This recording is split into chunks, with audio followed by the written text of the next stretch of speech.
Hello, kamusta tayo? Ha?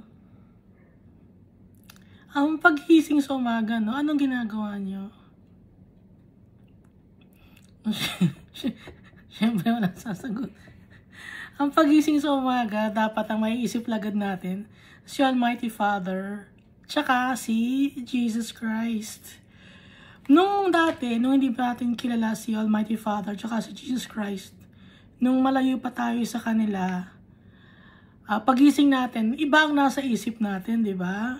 Yung trabaho natin, kung ano man ang pinagkakabisihan ninyo, yun ang nasa isip nyo lagi. Pero ngayon kilala na natin si Almighty Father, tsaka si Jesus Christ, nagbabasa tayo ng Bible, tsaka nagpe-pray. Dapat paggising sa umaga, ang may isip agad natin, si Almighty Father at si Jesus Christ. Maging innate sa atin, kasi nalayo tayo kay Almighty Father, tsaka kay Jesus Christ, dahil sa kasalanan natin, no? Ngayon, si Jesus Christ, tsaka si Almighty Father, nasa puso na natin, dapat innate na sa atin, magiging nature natin, ang laging may isip, si Almighty Father, tsaka si Jesus Christ. So, paano natin gagawin yun? Magpe-pray tayo, at magbabasa ng Bible. Yun ang gagawin natin. At kahit sa pagtulog, ganun pa rin. Para lagi nating,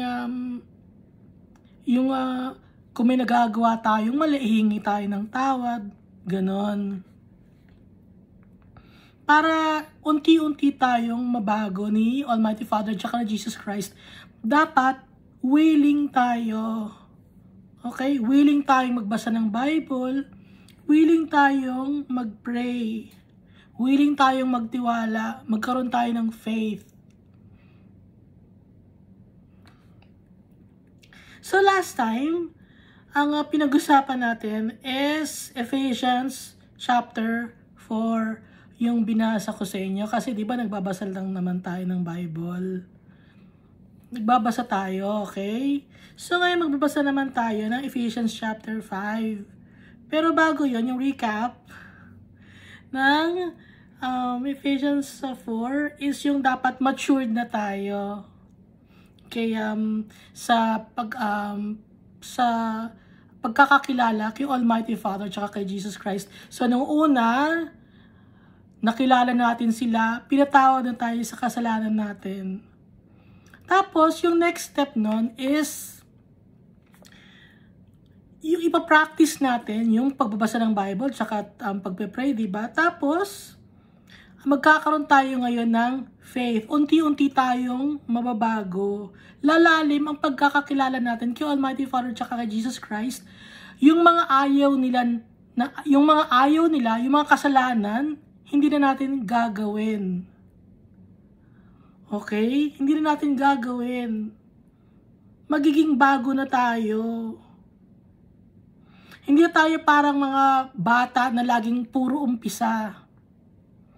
Or nakalagay diba sa Bible, then we will no longer be infants. Puro laging umpisa, laging dahil sa hindi natin kilala si Almighty Father, bago pa lang tayong followers niya, para tayong nagdudwindle yung faith natin. Ngayong matured na tayo kay Christ, dapat stable na yung faith natin. Kilala na natin si Almighty Father tsaka si Jesus Christ. At yung mga sinasabi nila na ipapamuhay na natin. Tapos, mag-share din tayo sa ibang mga tao about kay Almighty Father tsaka kay Jesus Christ. Hindi na chismis ang share natin. Kundi ang share natin is si Jesus Christ na yung pagmamahal niya sa atin. Yung kung paano niya tayo binago, yun na ang i-share natin sa mga tao.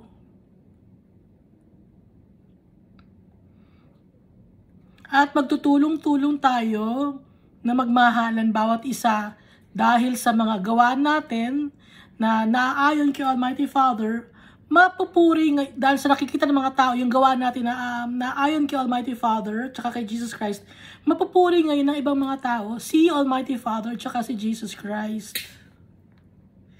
At tapos yung pagkatao natin, will take a back seat. Hindi tayo ang bida. Ang bida, si Almighty Father, tsaka si Jesus Christ. Kaya unti-unti tayo mababago, mawawala yung pride natin, pagiging arrogante natin, nababago tayo. Okay? At hindi tayo prisoner ng kasalanan, kundi prisoner tayo ni Jesus Christ. Diba? Yung pag-prisoner tayo ni Jesus Christ, ibig sabihin nun, yung mga tama na ang gagawin natin. Dati prisoner tayo ng kasalanan. Ngayon, we have freedom in Christ na.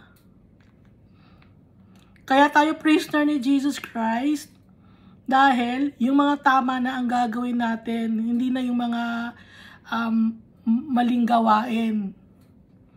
At dahil tayo ay mga tagapagmana ni Almighty Father. Magandang pakinggan, no? Tagapagmana.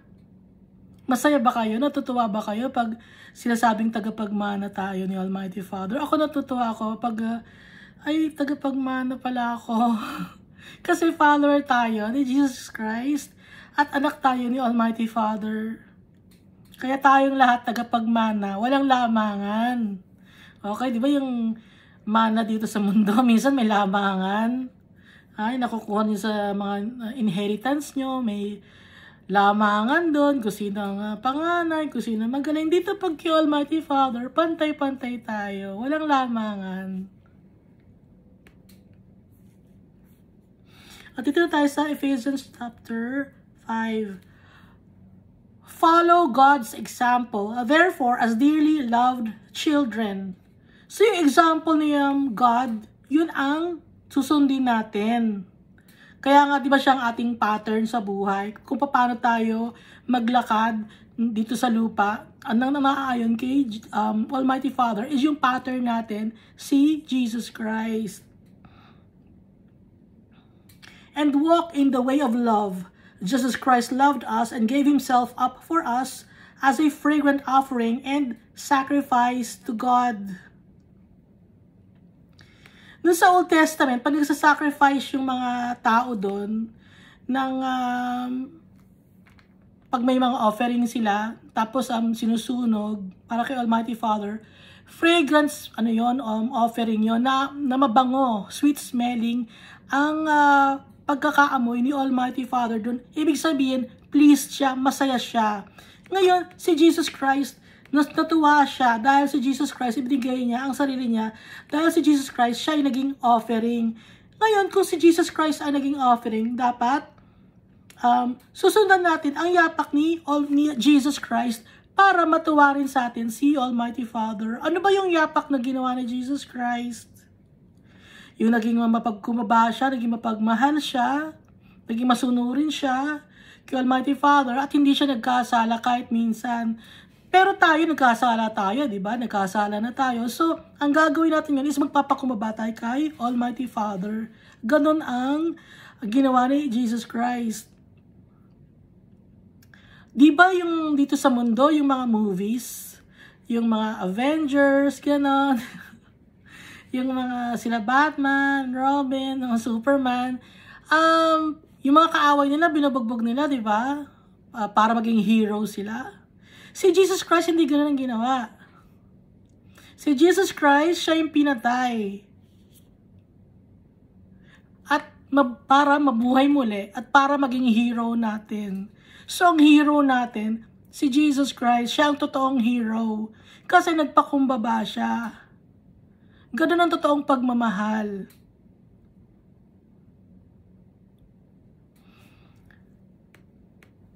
Yung mundo na to, iba ang pagkaka-depict or pagkakabigay ng example ng strength. Gaya nung kay Superman, di ba yung strength niya dahil nakakabugbog siya, dahil nakakasuntok siya. Kay Jesus Christ, iba. Ang strength ni Jesus Christ is love. Yun ang strength ni Jesus Christ. Naging patient siya. Yun ang strength na dapat nating gayahin. Yung pagiging kind. Kasi yung mga tao, pag nakita kang kind, lalo ka nilang minamaltrato, di ba? Pag pinapayagan mo sila na saktan ka nila, okay lang sa'yo. Kasi hindi nila alam na yung tao na kind is mas malakas yon. Yung tao na minamaltrato, mas malakas yun dahil kaya niya eh. Ganon din si Jesus Christ, kaya niya. Kahit imaltrato siya ng mga ibang tao, yun ang totoong strength dahil sa pagmamahal niya sa atin. Kaya tayo, yun ang gagayahin natin kahit ipapersecute tayo ng mga tao. Yung totoong strength is, ang ibibigay natin is pagmamahal. Yun ang totoong strength. Hindi yung lalaban ka, makikibaka ka, makikipagbugbugan ka. Hindi yun ang totoong strength. Ang totoong strength is yung kaya mo, yung na i-persecute ka. Kahit hindi ka lumalaban, kaya mo yun dahil yung strength mo manggagaling kay Almighty Father tsaka kay Jesus Christ. Yun ang totoong strength. Dahil ba ang strength ng mundo na to di ba? Hindi yun ang totoong strength. Ang totoong strength, nagmamula kay Almighty Father tsaka kay Jesus Christ. Tuloy natin But among you, there must not be even a hint of sexual immorality, or of any kind of impurity, or of greed, because these are improper for God's holy people. So, since follower na tayo ni Christ, wala na tayong, hindi na natin gagawin ang sexual immorality. Kahit katiting, any kind of impurity, hindi na natin gagawin yon. Hindi dapat tayo kakitaan ng sexual immorality. Ano ba yung immorality? Di ba nabanggit na natin? Adultery, fornication. Ano ba yung adultery, fornication, homosexuality, men having intercourse with the same gender, mga ganon. Yon ang sexual immorality. Kasi nagkakaroon tayo ng kasalanan sa sariling katawan natin. Dahil yung katawan natin is dito na sa atin nananahan si Almighty Father tsaka si Jesus Christ. Kaya panatilihin nating holy yung katawan natin.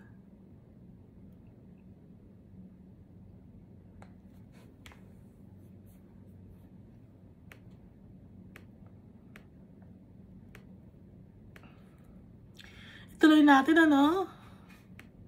So yung yung temple natin is the na sa atin nakatira si Almighty Father tsaka si Jesus Christ. Itong katawan natin ang temple of the Holy Spirit. Hindi yung mga building.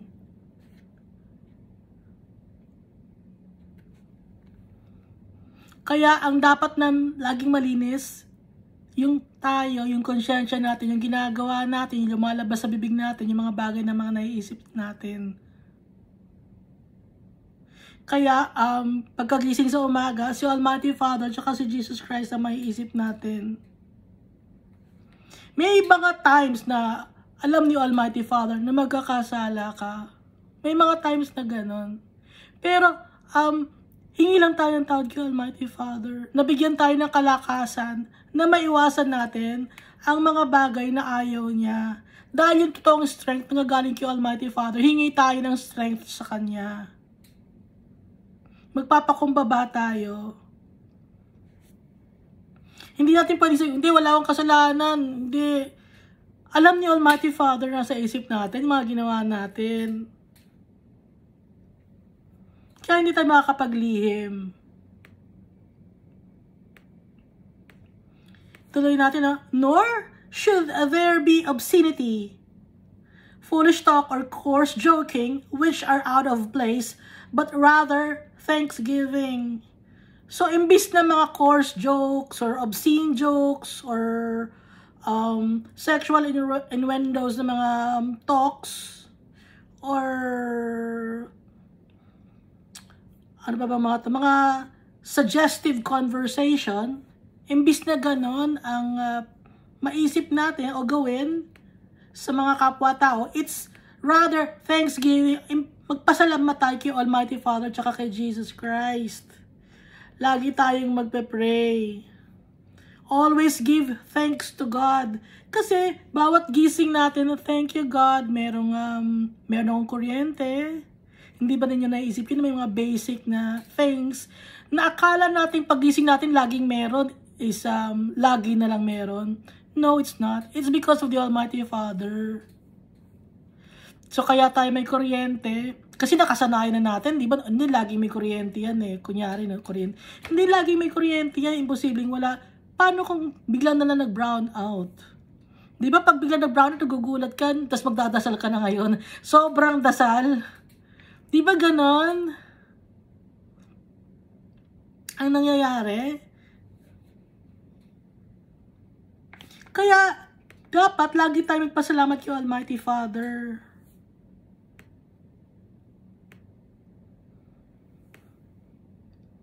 Kasi akala natin normal na yon na hindi, kunyari no, hindi lagi may tubig naman eh.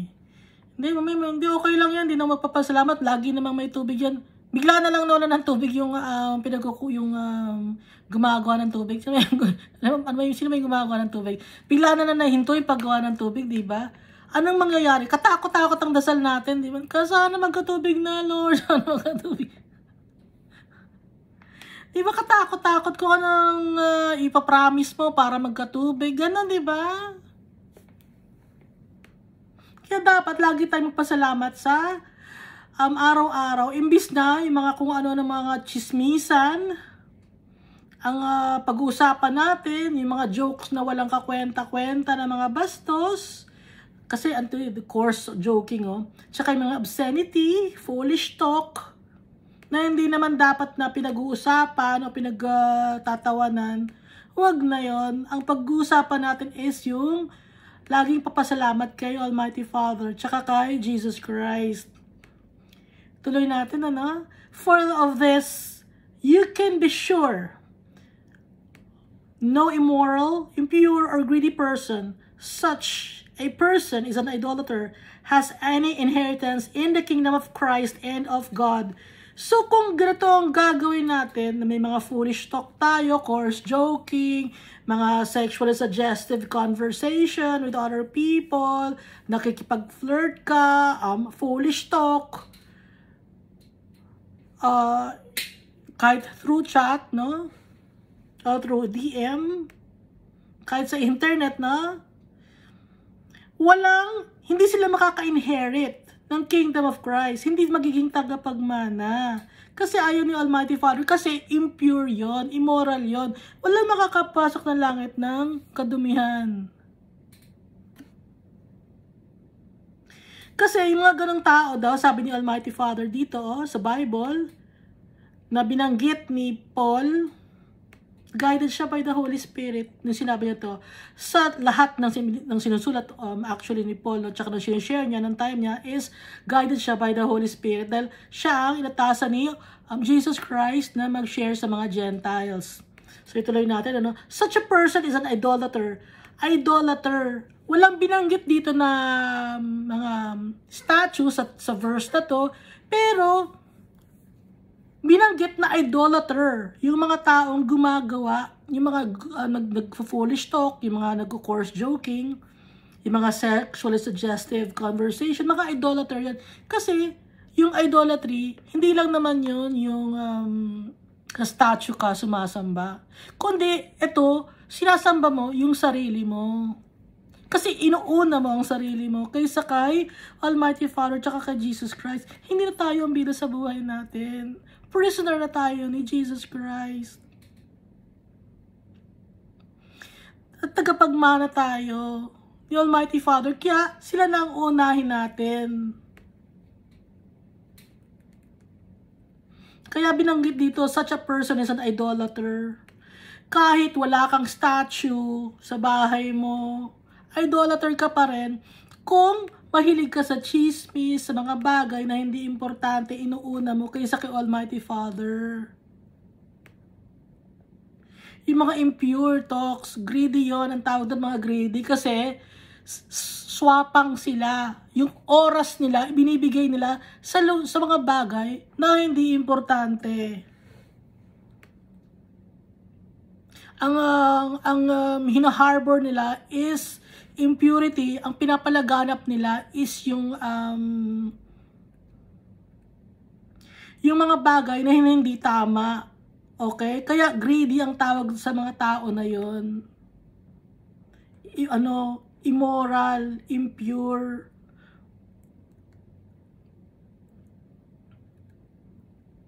Since tayo, heir na tayo ni Almighty Father, iiwasan na natin yung mga gatong kang mga gawain.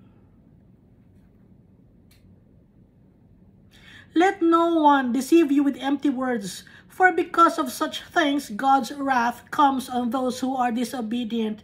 Therefore, do not be partners with them.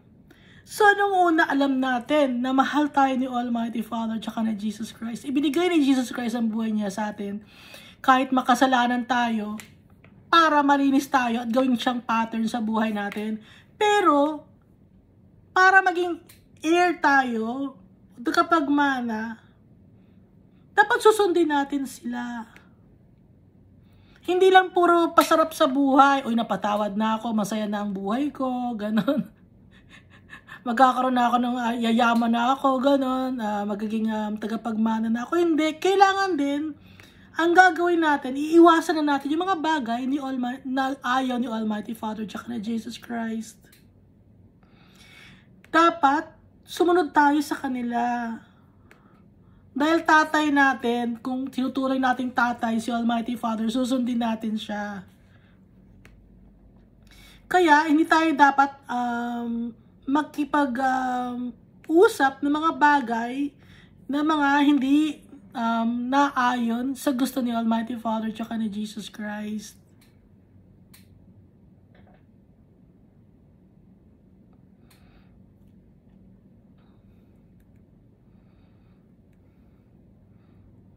Okay? For you were once darkness, but now you are light in the Lord. Live as children of light. Maliwanag na hindi na kailangan explain, di ba? Na dati, bleak yung future natin. Hindi natin alam. Ang patutunguhan natin, wala tayong pag-asa sa mundo. Puro kasalanan ang ginagawa natin. Puro sarili natin ang tinusunod natin. Kaya nasa darkness tayo.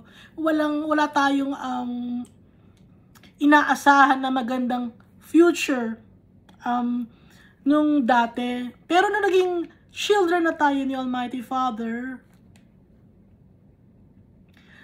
dapat mamuhay tayo as children of light. Kasi kay Lord na tayo, kay Lord Jesus na tayo, hindi na tayo sa kaaway. Kaya dapat sundin natin yung tatay natin, si Almighty Father.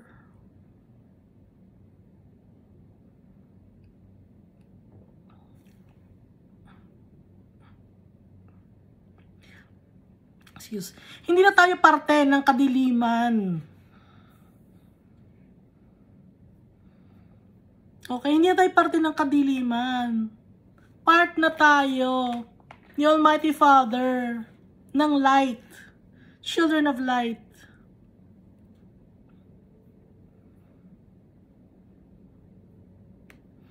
Kasi, basta ituloy natin, for the fruit of the light consists in all goodness, righteousness, and truth. Kung parte na tayo ni Almighty Father, ang makikita na sa atin dapat ay goodness, kabutihan, righteousness, yung tama, at truth, yung katotohanan. Yun ang makikita dapat sa atin. Goodness, righteousness, and truth. Kasi anak na tayo ni Almighty Father.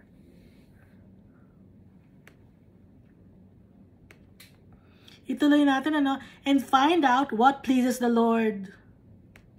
Have nothing to do with the fruitless deeds of darkness, but rather expose them.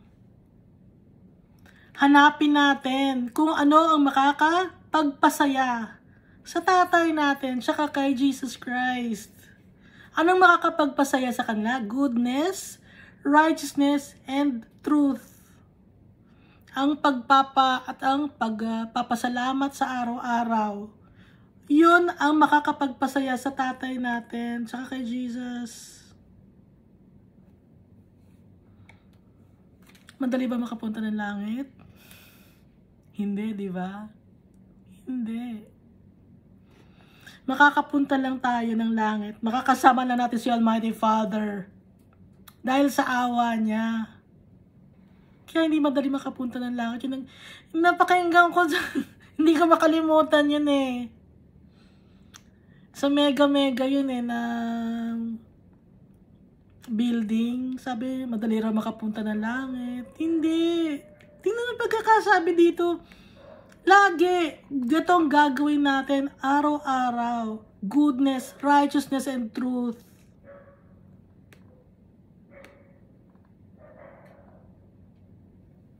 Malaking trabaho to. Kaya dapat dedicated tayo kay Almighty Father tsaka kay Jesus Christ. Hindi madali ang maging isang follower ni Christ.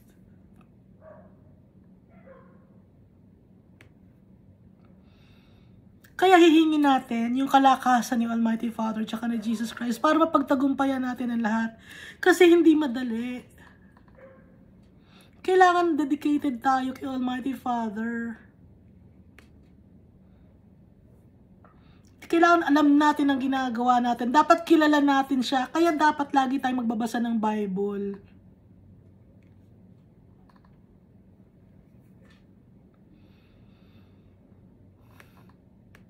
Hanapin natin kung ano makakapagpasaya sa tatay natin tsaka kay Jesus Christ. At hindi tayo makikitake part sa mga bagay ng kadiliman. Pero, i-expose natin. Okay? Hindi tayo makikitake part sa darkness, pero i-expose natin.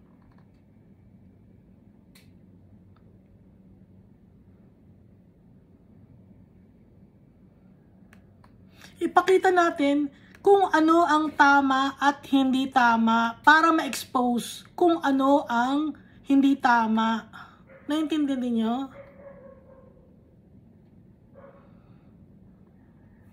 Kasi yung mga tao na hindi pa nakakakilala kay Almighty Father, hindi pa nila alam yung tama.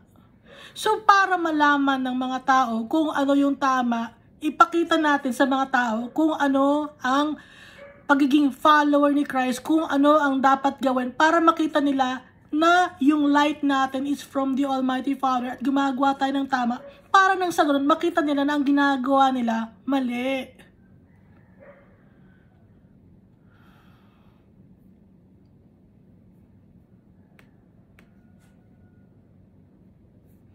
Ulitin ba natin yung mga bagay na maling gawain? Yun yung mga kasalanan na ulitin natin. Gusto nyo? Para isaksak sa utak natin. May saksak sa utak natin. Hindi natin malimutan itong mga kasalanan na itong iiwasan natin. Dapat meron tayong righteousness, goodness, and truth.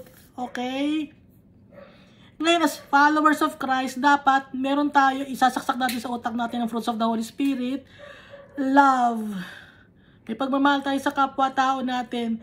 May joy tayo. Yung joy, hindi lang happiness. Yun, kasi yung joy, it's material things. It pertains to material things, yung joy. I mean, yung happiness.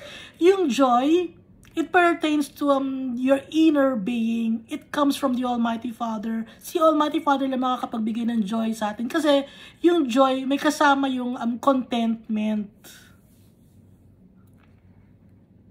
Yung happiness, panandalian lang yon.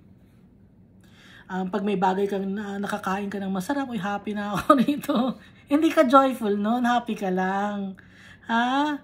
So, pag nagkaroon ka ng kotse na maganda, happy ka lang, hindi ka joy. Kasi, after some time, maluluma yung kotse mo. Gusto mo ng palitan, di ba? O, happy ka lang noon, hindi ka joy. Kasi, may lalabas pang mas magandang brand ng kotse na papalit sa kotse mo. So, happy ka lang. So, ano lang makakapagbigay ng contentment sa atin? Yung true joy, si Almighty Father tsaka si Jesus Christ lang. So, yun ang fruits of the Holy Spirit, ha? Magkakaroon din tayo ng peace. Kahit marami tayong problema, kahit marami tayong kahit nasa lugar tayo na magulo, meron tayong peace. Forbearance, okay? Tsaka kindness.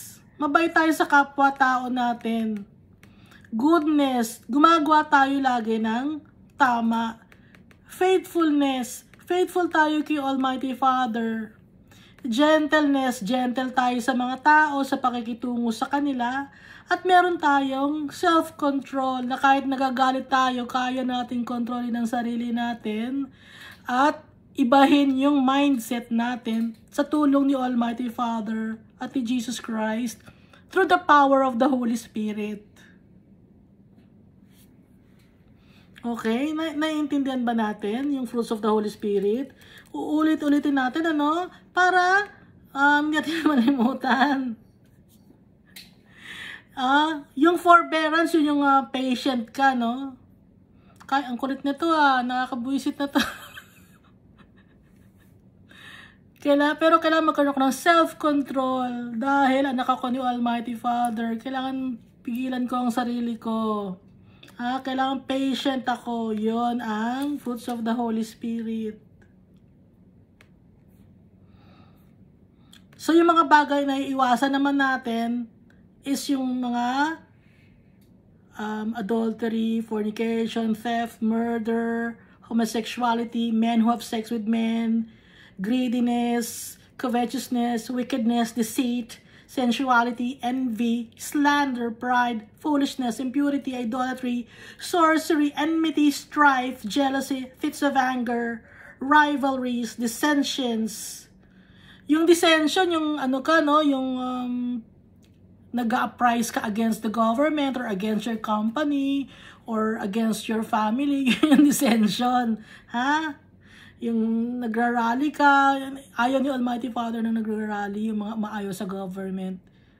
Kasi si Almighty Father ang nagtatag ng government. Kung ano yung government natin ngayon, si Almighty Father nagtatag ito. Kahit sa ayaw mo, sa gusto mo, in line man yung gawa ng tao or yung leader na yon sa kay God o hindi, si Almighty Father pa rin ang naglagay nun sa kanya. Okay? Ano pa ba? Division. Nagbabahabahagi kayo ng ano ninyo.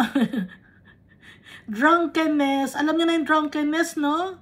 Kasi pag nagda-drunkenness ka, yung naglalasing ka, alam mo na ang mangyayari pag maglalasing ka, di ba? Kaya ka naglalasing, alam mo na ang mangyayari eh. No?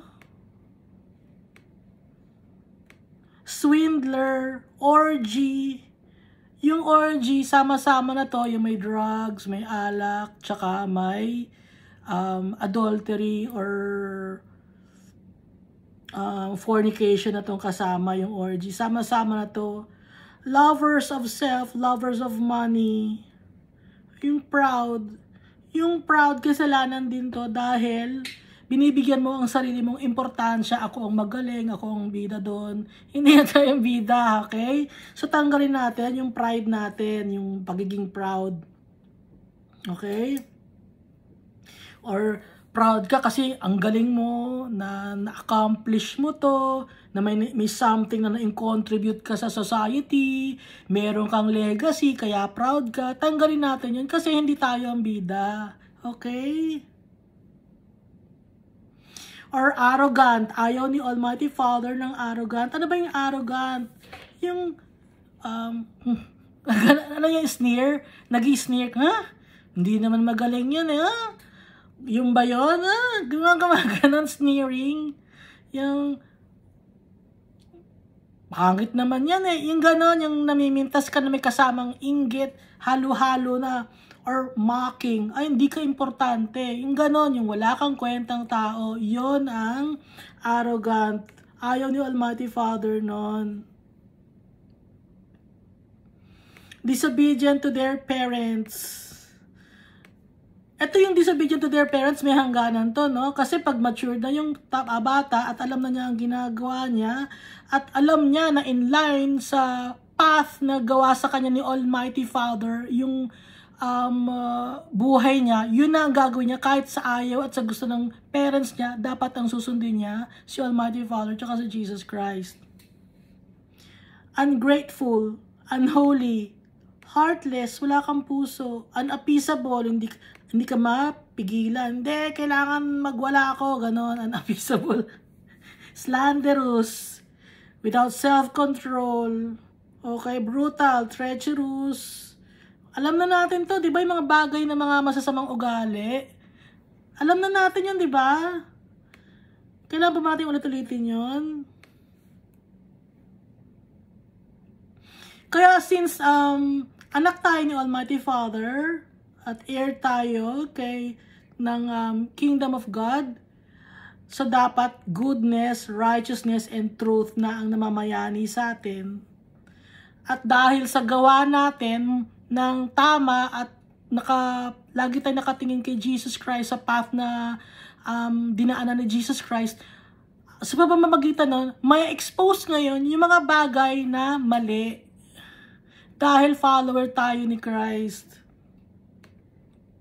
Mapapahiya ngayon yung mga gumagawa ng mali.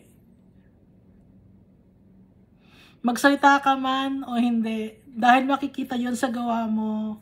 Kasi kung dahil nga sa ang temple ni Almighty Father tsaka na Jesus Christ tsaka ng Holy Spirit, makikita na sa gawa natin ngayon yung mga tamang way kung paano makitungo sa tao at kung paano maglakad as children of God.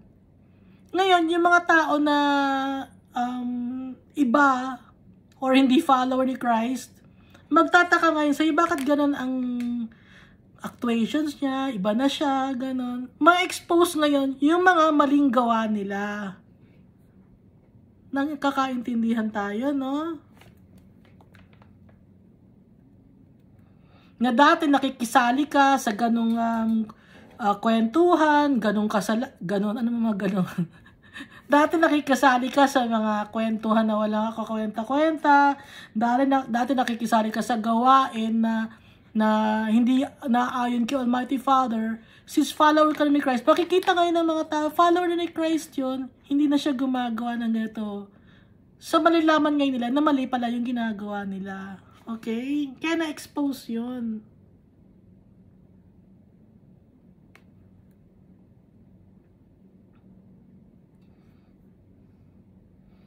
Ipapakita natin yung tamang paraan kung paano mabuhay sa pamamagitan ni Jesus, sa pamamagitan ng strength from our Lord Jesus Christ and the Almighty Father.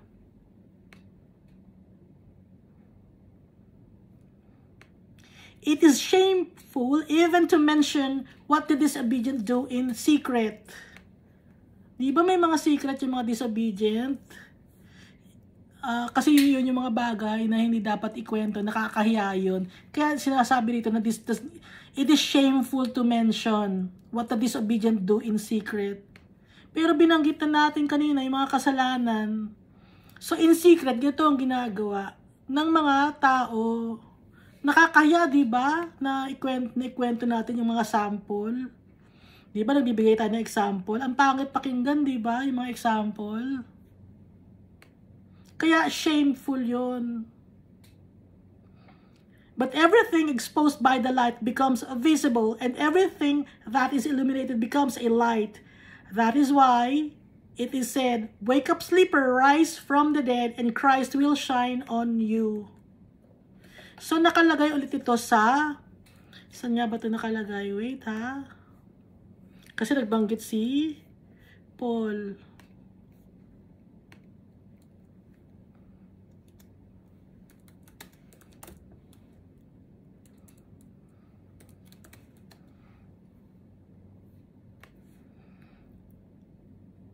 Sa Isaiah. Nakalagay sa Isaiah yon.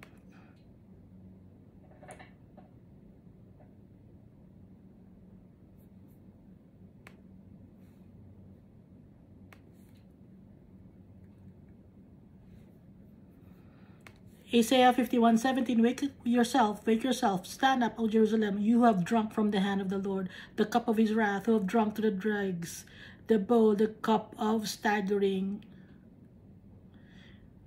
Awake, awake, put on your strength, O Zion, put on your beautiful garments, O Jerusalem, the holy city, for there shall no more come into you the uncircumcised, the unclean.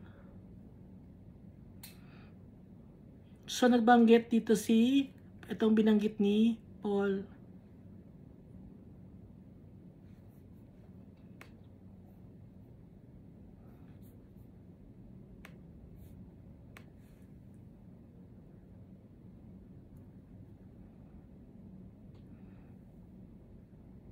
Isaiah chapter 60 verse 1. Arise, arise, for your light has come, and the glory of the Lord has risen upon you. So galing yun sa Isaiah. Ituloy natin Kaya sinabi dito sa verse 13, but everything exposed by the light becomes visible, and everything that is illuminated becomes a light. Kasi dahil tayo mga follower ni Christ, malalaman ngayon kung ano yung tamang gawin. Dahil tayo ngayon ay salt of the earth, di ba? Tayo ang salt of the earth. Tayo ang light of the world, salt of the earth. Dahil follower tayo ni Christ.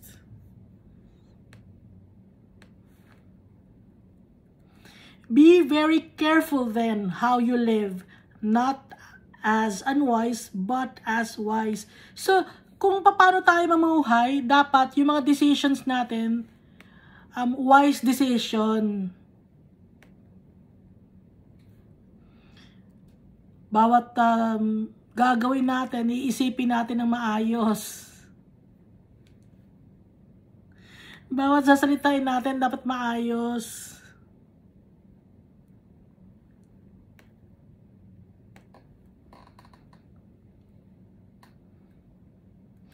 Kasi tayo ang salt of the earth. Tayo ang tinitingnan ng mga tao. Tayo mga followers ni Christ. At dahil tagapagmana tayo, mga tama ang gagawin natin. Maging kakaiba tayo sa mga hindi follower ni Christ.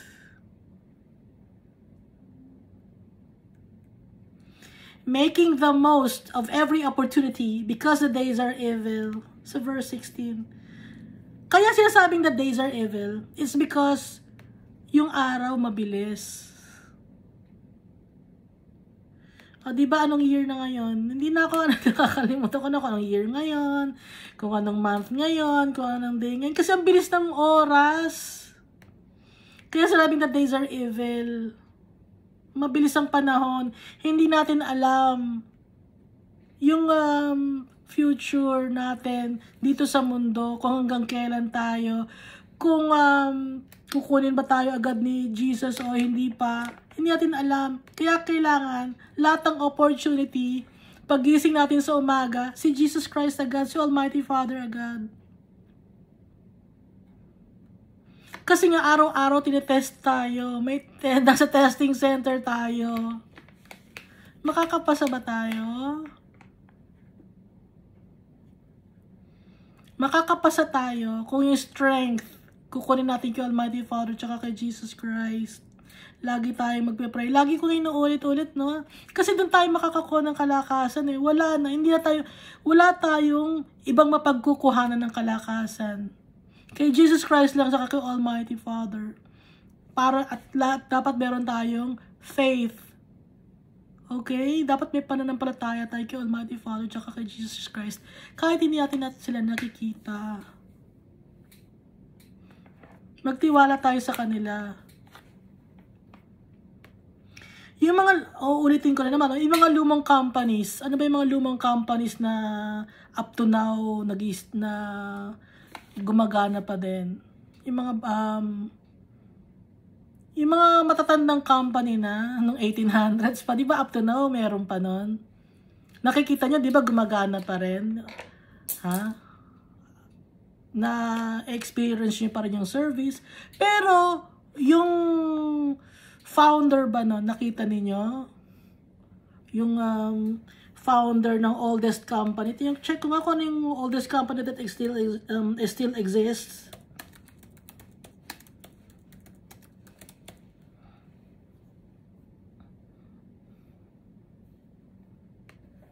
Ito yung Kongo Gumi sa Osaka, Japan. Founded in 578 AD.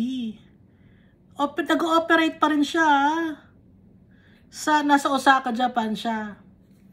So, may founder ba to? Siyempre, merong founder to. Okay?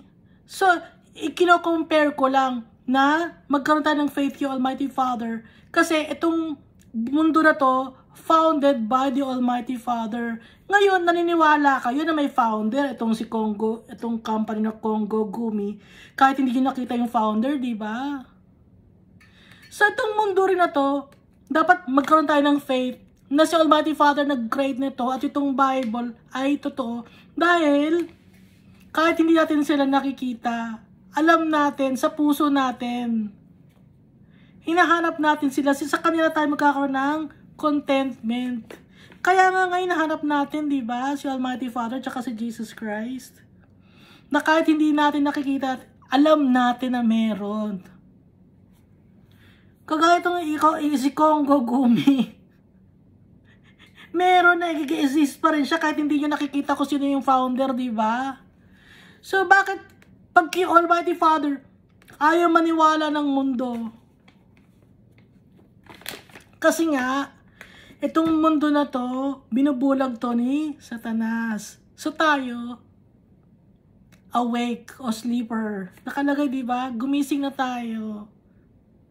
Kaya ngayon, gising na tayo, alam na natin na tagapagmana tayo. I-ano natin yun? I-grab natin yung opportunity na tagapagmana tayo. Paano natin mag-grab yung opportunity na yun? Araw-araw, magpe-pray tayo.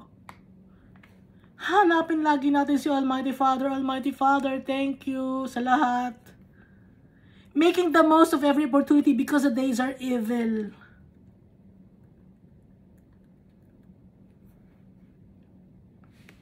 Dito tayo sa verse 17. Therefore, do not be foolish, but understand what the Lord's will is. Alamin natin kung ano ang will ni Almighty Father.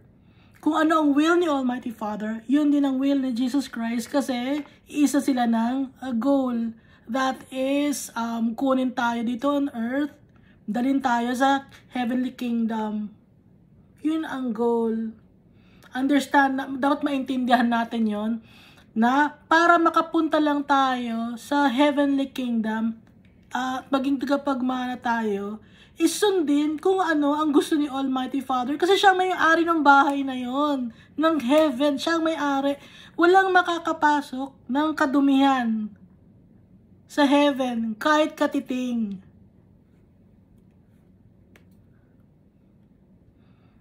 Dapat maging worthy tayo. Paano tayo magiging worthy?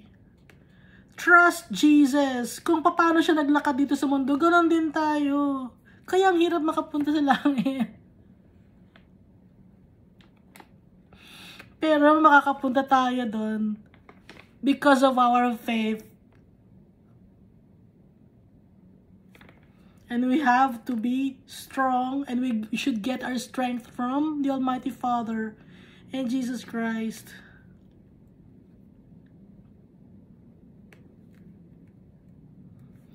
Ito na natin, verse 18, ano? Nasa verse 18 pa lang tayo. Isang oras na. Do not get drunk on wine, which leads to debauchery. Ayan na, mga lalasing. Ha? Instead, be filled with the Spirit. Holy Spirit to, hindi to spirito ng alak, no? Ha? Hindi, sabi, filled with the Spirit, baka spirito ng alak. Hindi, Holy Spirit yon, okay? Ha? Ito nakalagay dito, no?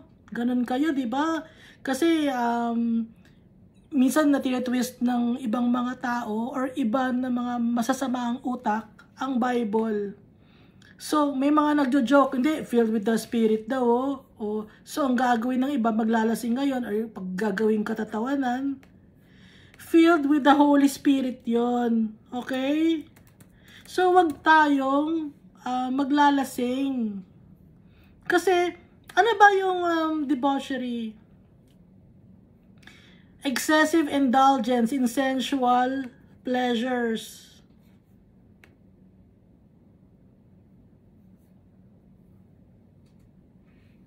Unholy living, out of control behavior. Kaya nga isa sa mga fruits of the Holy Spirit is self-control. Kaya yung nagda-drunk, yung naglalasing, nawawala ka ng control sa sarili mo. Pero although alam mo ang mangyayari, nawawalan ka ng control. Kasi nga, hindi ka na-guided by the Holy Spirit. Iba na ang nasa sayo. Okay? Pag naglalasing ka.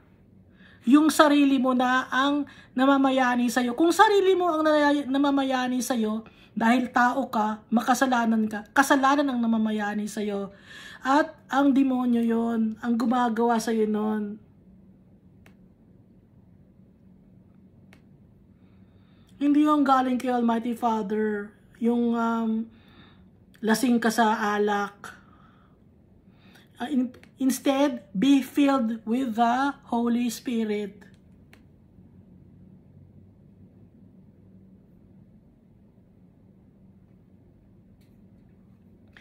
Speaking to one another with psalms, hymns, and songs from the Spirit. Pag-uusapan tungkol sa kanta tong psalms, hymns, and songs from the Spirit. Kakanta tayo, no? Imbis na mag-uusap ng mga masasama at maglalasing-lasing, ang gagawin natin ngayon is kakantahan natin si Almighty Father. Yung mga ganun ang gagawin natin. Sing and make music from your heart to the Lord.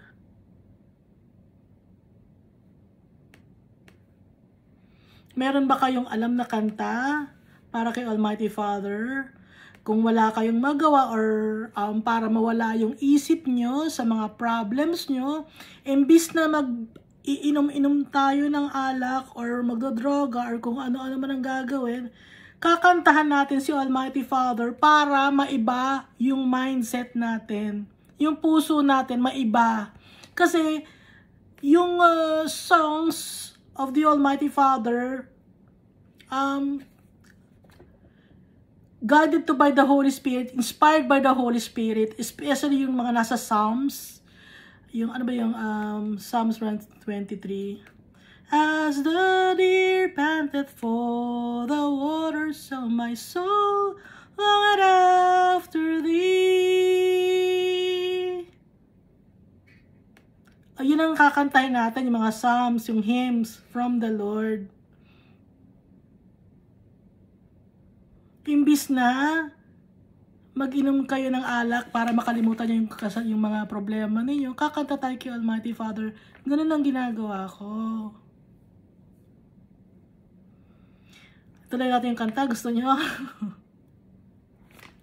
Psalms 23 yon. Always giving thanks to God, the Father of everything, in the name of our Lord Jesus. Laging magpasalamat kay Almighty Father. Sa lahat ng oras, sa lahat ng mga bagay na tinatamasa natin, maganda man o hindi. Kasi, everything works together for good to those who love the Lord. Yung mga bagay na pangit, akala mo pangit yun. Pero in the eyes of God, maganda yun dahil yun ang way para lalo kang kumapit kay Almighty Father tsaka kay Jesus Christ, para lalo kang mapalapit sa kanila para makilala mo sila ng lubusan. Naiintindihan nyo yung mga bagay na nangyayaring pangit sa atin? Napapaganda yun ni Almighty Father.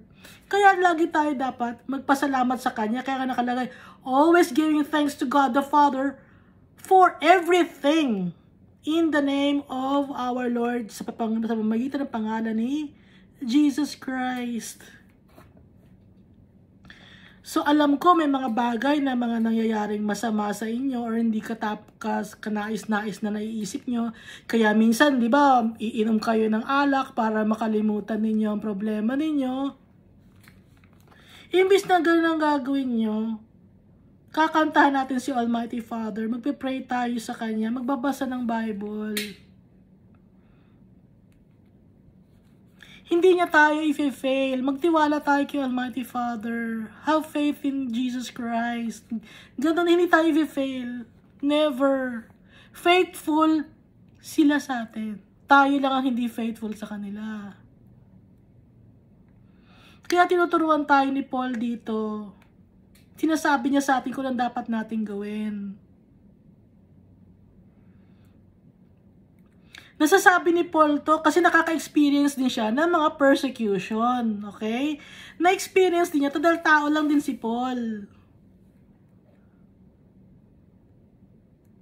At si Jesus Christ, na-experience niya rin na ma-tempt siya dahil tao din siya na nandito siya sa lupa. So, ang ginawa ni Jesus Christ, lagi siya nagpe-pray.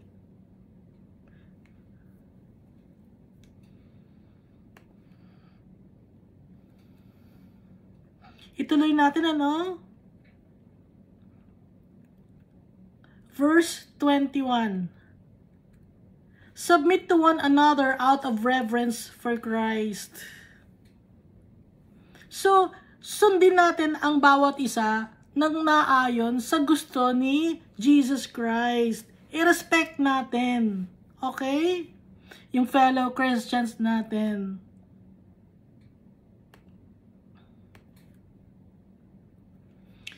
Tuloy natin. Excuse.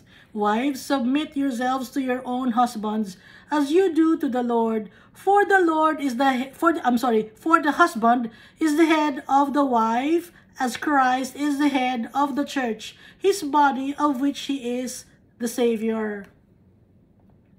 So yung mga nandito na nakikinig na may mga asawa,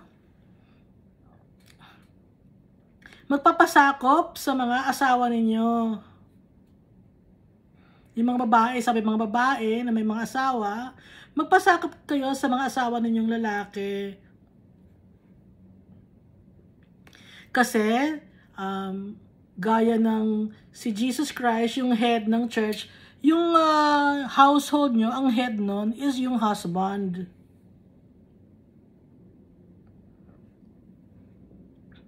Now, as the church submits to Christ, so also wives should submit to their husbands in everything. So, yung mga asawang babae, magpapasakop lahat.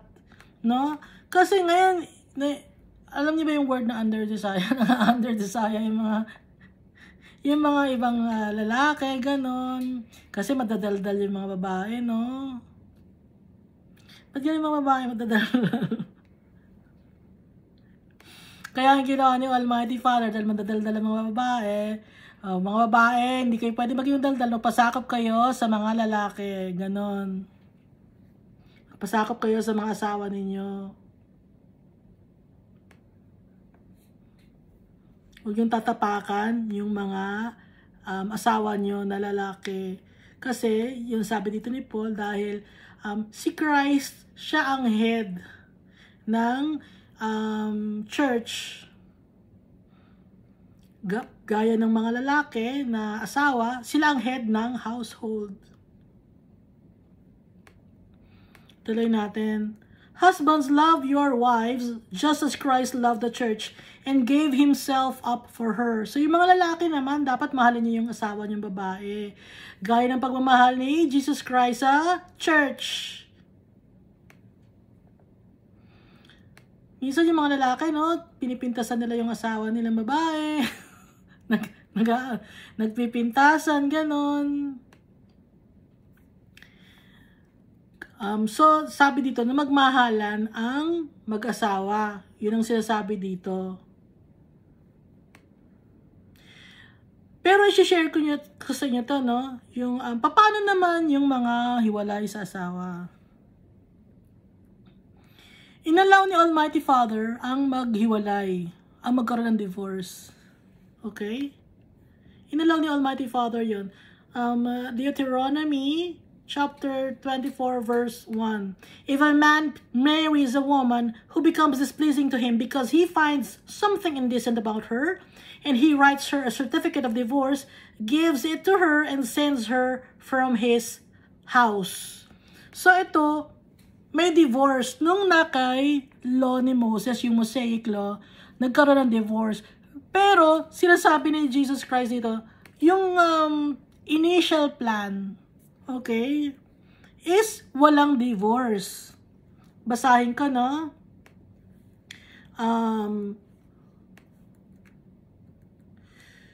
Matthew chapter 19 verse 8. Jesus answered, Moses allowed you to divorce your wives because you refused to accept God's teaching.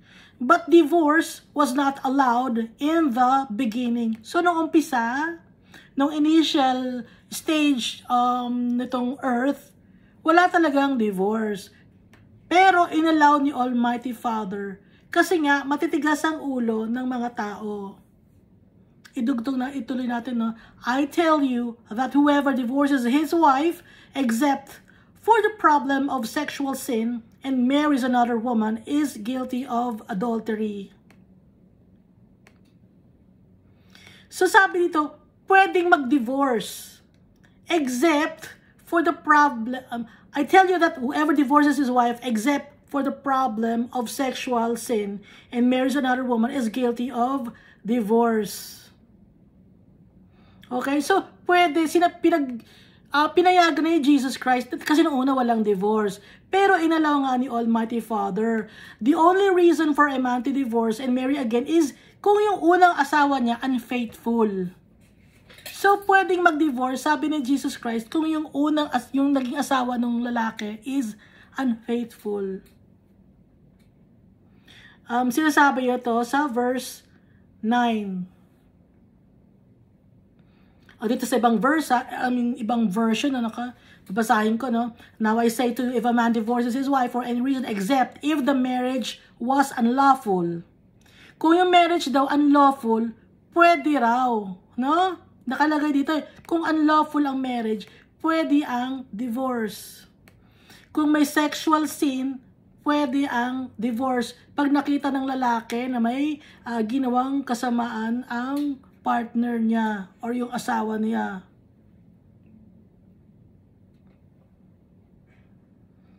So, pwede.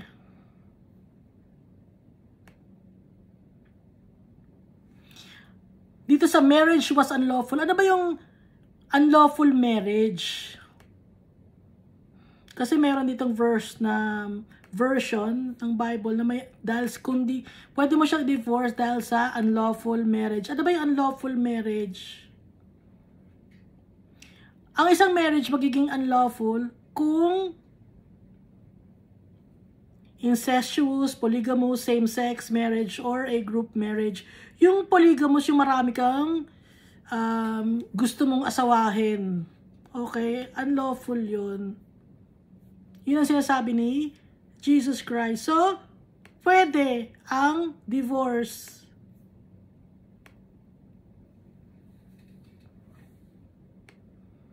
Kung may sexual sin. Kaya nga, except, basahin ko lang na verse 9. I tell you that whoever divorces his wife, except for the problem of sexual sin, and marries another woman, is guilty of adultery. So, pwedeng may divorce. Nagsabi na si Jesus Christ tsaka si Almighty Father. Ang only country lang na walang divorce is the Philippines. Ipokrito ang gobyerno ng Philippines. Kasi lahat ng country may divorce. Philippines lang ang wala kasi gustong panindigan, may nagla-lobbying na gusto panindigan na ang Philippines lang daw ang the only Christian nation in Asia. Kaya gusto nilang panindigan yan. Kaya ayaw ng divorce. Kung sino man ang nagla-lobbying ng ayaw ng divorce. Alam niyo yung lobbying, no? So kaya ako binanggit to kasi nga dapat daw magmahalan ang mag-asawa. At nakalagay rin sa Bible, no, na whatever God has put together, let no man put asunder. Ibig sabihin nun, kung ano ang pinagbuklod ni Almighty Father, walang tao ang makakapag hiwalay nun. Tama, di ba? Pero whatever God has put together, let no man put asunder. Man, okay? Pero kung si Almighty Father na ang nagsabi na maghiwalay na, magagawa yun. Gayang gawin ni Almighty Father yun. Kung nagkakaroon na ng sakitan, nagkakaroon na ng patayan, gusto ba ni Almighty Father na magkaroon ng patayan? Gusto ba ni Almighty Father na masira ang isang babae dahil gusto siyang sirain ng lalaki, ng asawa niya? Gusto ba ni Almighty Father yun? Si God ang nagbubuklod ng tao at si God din ang pwedeng maghiwalay.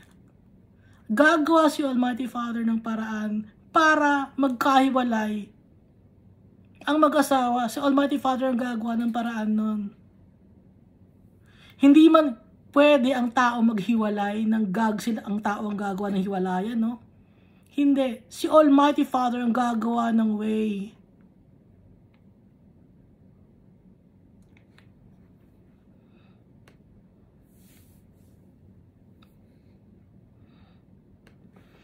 Kaya niya ginagawa yon para sa ikakapuri ng pangalan niya. Lahat ng bagay na ginagawa ni Almighty Father para sa ikakapuri ng pangalan niya. Kasi everything works together for good to those who love the Lord. Humihingi yung babae ng awa, ng tulong kay Almighty Father. Walang gustong tumulong eh. Sino ang tutulong sa babae na yun? Si Almighty Father. Siya ang gagawa ng way.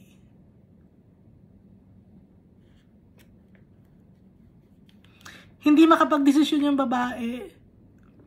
Sino ang magde-decide? Si Almighty Father. Siya ang gagawa ng way. Powerful si Almighty Father. Kaya niyang gawin lahat. The Lord gives and the Lord takes. Para sa ikapupuri ng pangalan niya.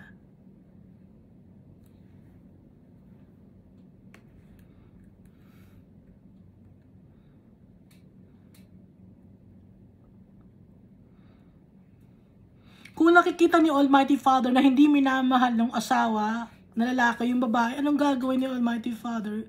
Gusto ba niya yun? Hindi. Gusto niya magmahalan nga eh. Kung isa-save niya yung babae.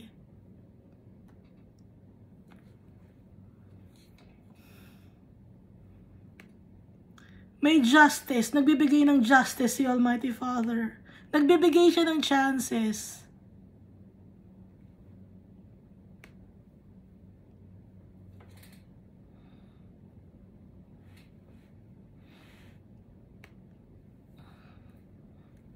O, ituloy lang natin, ano? Ito naman yung para lang sa mga nagmamahalan na pwedeng magmahalan na mag-asawa, no? Kung may asawa na kayo na normal naman yung wala namang ano yung asawa nyo, patuloy kayo magmahalan, ano? Ha? Ito, verse 25 na tayo. Husbands, love your wives, just as Christ loved the church and gave himself up for her, to make her holy, cleansing her by the washing with water through the word, and to present her to himself as a radiant church, without stain or wrinkle or any other blemish, but holy and blameless. In this same way, husbands ought to love their wives as their own bodies. He who loves his wife loves himself. So kung sino ang nagmamahal sa asawa niya, mahal niya ang sarili niya. Mahal niya ang sarili niya kung mahal niya ang asawa niya.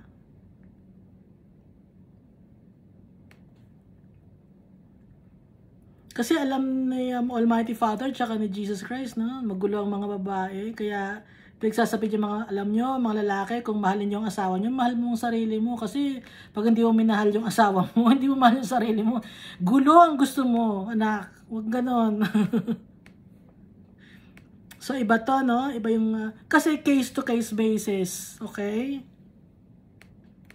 After all, no one ever hated their own body, but they feed and care for their body, just as Christ does the church. For we are members of his body. For this reason, a man will leave his father and mother and be united to his wife, and the two will become one flesh. This is a profound mystery, but I am talking about Christ and the church. However, each one of you also must love his wife as he loves himself, and the wife must respect her husband.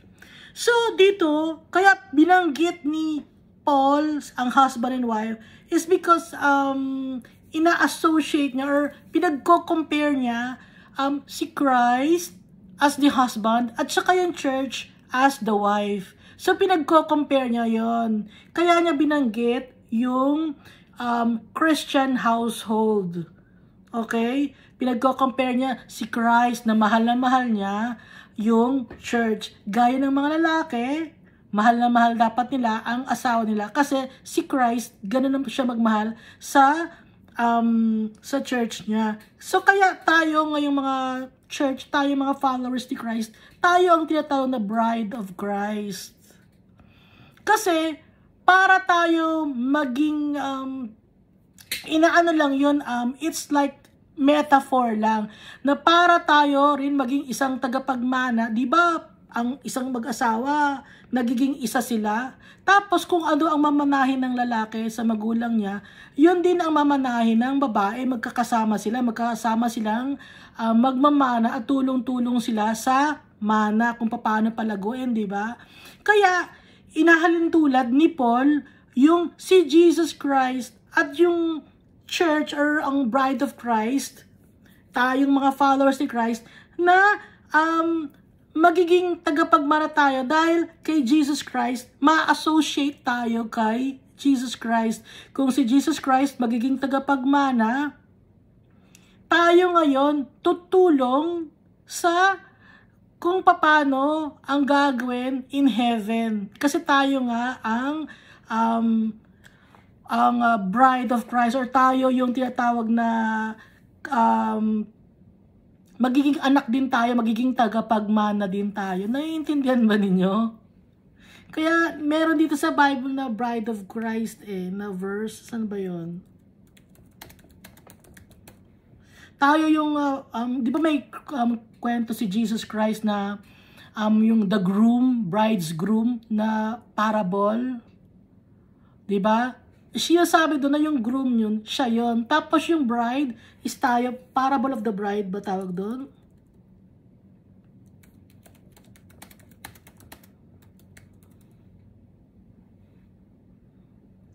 Parable of the bride.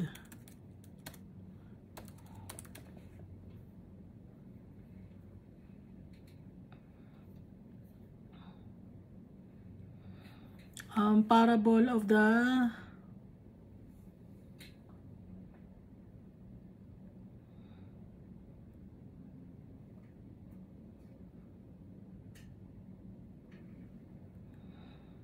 saan na ba yun?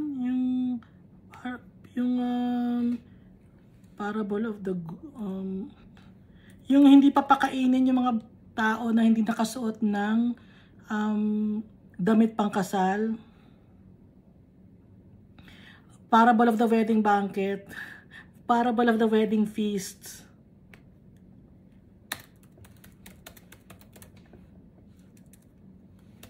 Kasi nga, ang bride dito is tayo. Tapos yung groom natin, yung bride's groom, si Jesus yon. Kaya, inihahalin tulad dito sa ni Paul, dito sa Ephesians chapter 5, na yung Church of Christ, yung tayo, yung wife, tapos si Jesus Christ, yung husband, na magiging isa, at kung ano ang mamanahin ng husband, yun din ang mamanahin ng wife at tulong-tulong sila sa pagpapalago ng mana. Ganon din si Jesus Christ, siya ang tagapagmana ng heaven. Tapos ma-associate ngayon tayo kay Jesus Christ dahil follower tayo ni Jesus Christ. Tayo ngayon yung dumikit, okay, kay Jesus Christ. Kaya kasama natin si Jesus Christ na magro-roll in heaven dahil tagapagmana rin tayo. Nagkakaintindihan na ba tayo? Kaya binanggit ni Paul yun. Kasi diba out of nowhere, ang pinag-uusapan is yung kung paano mamuhay bilang isang Kristiyano na maging tagapasunod ni Jesus Christ, na wag makikipag-usap ng masasamang mga bagay. Tapos biglang ipinasok yung mag-submit ang mga husband sa mga wife. Kasi nga, inihalin tulad ni Paul tayo na magiging kaisa ni Jesus Christ. Dahil si Jesus Christ ang husband, dahil siya ang head ng church. Tayo yung body of Christ. O nagkakaintindihan na tayo, no? Inuulit-ulit ko kasi baka hindi niya maintindihan.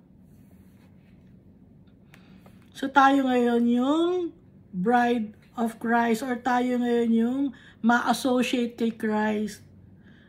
Dahil tinanggap niya tayo ng buong buo, dahil mahal niya tayo, dahil binigay niya yung buhay niya sa atin.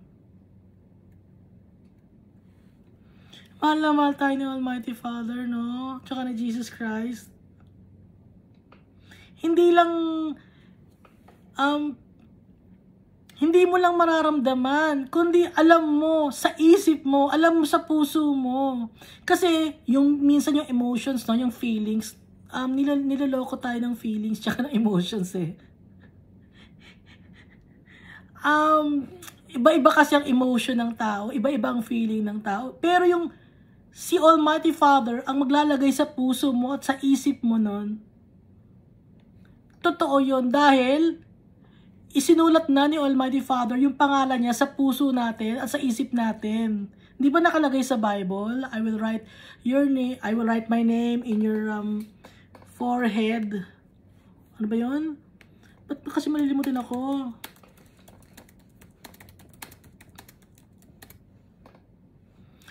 I will write my name on your foreheads. Sa Revelation chapter 22 verse, dito ba yun? Write name in your forehead. Bible verse.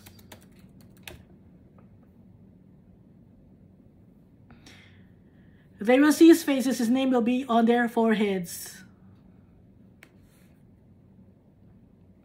I will write my name in their hearts.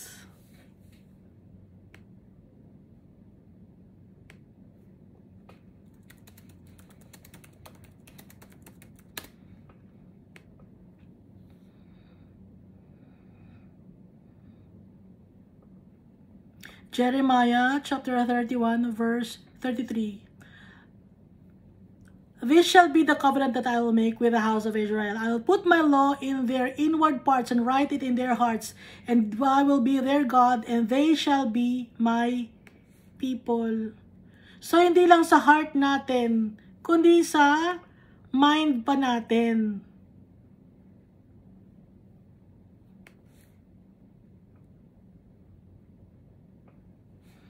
Hebrews chapter 8 verse 10. For this is the covenant that I will make with the house of Israel after those days, declares the Lord. I will put my laws in their minds and write them on their hearts. And I will be their God, and they shall be my people. Kaya yung emotions natin, yung feelings natin, hindi natin mapagkakatiwalaan yan. Ang mapapagkakatiwalaan natin, yung faith natin kay Jesus Christ at kay Almighty Father, magbasa tayo ng Bible, lagi tayong magpe-pray dahil alam natin sa puso natin, dahil may faith tayo kay Almighty Father, na may hope tayo in the future, and that is to be with them in heaven. Dahil isinulat na niya ang pangalan niya sa mind natin at sa puso natin. Kaya ang gagawin lang natin, pagtiwalaan sila. At gawin ang mga bagay na gusto nilang ipagawa sa atin. Goodness, righteousness, and truth. Yun ang gagawin natin. Hindi iba na tayong tao, hindi na tayo gaya ng dati. Maging matured na tayo. Matured Christians na tayo. Alam na natin ang dapat nating gawin. At alam natin kung saan tayo pupunta. Maraming salamat sa pakikinig, no? Sana naiintindihan natin. At sana lagi tayong magbasa ng Bible. Pinagpapray ko rin kayo, kahit hindi ko kayo kilala. Pinagpapray ko kay Almighty Father, yung mga nanonood nito na maintindihan ninyo. At lalo nating makilala si Almighty Father. Ang gusto kong itaas na pangalan dito, si Almighty Father at si Jesus Christ. Wala nang iba. Hindi ko gustong magpabida sa inyo. Ang bida sa buhay natin dapat si Almighty Father at si Jesus Christ. At tayo dapat mapagkumbaba. Hindi tayo magyayabang, hindi tayo magchichismis ng tao, hindi tayo maninirang puri. Yun ang gusto ni Almighty Father. Lagi natin silang sundin. Mahalin natin ang bawat isa. Thank you, and God loves us all so much.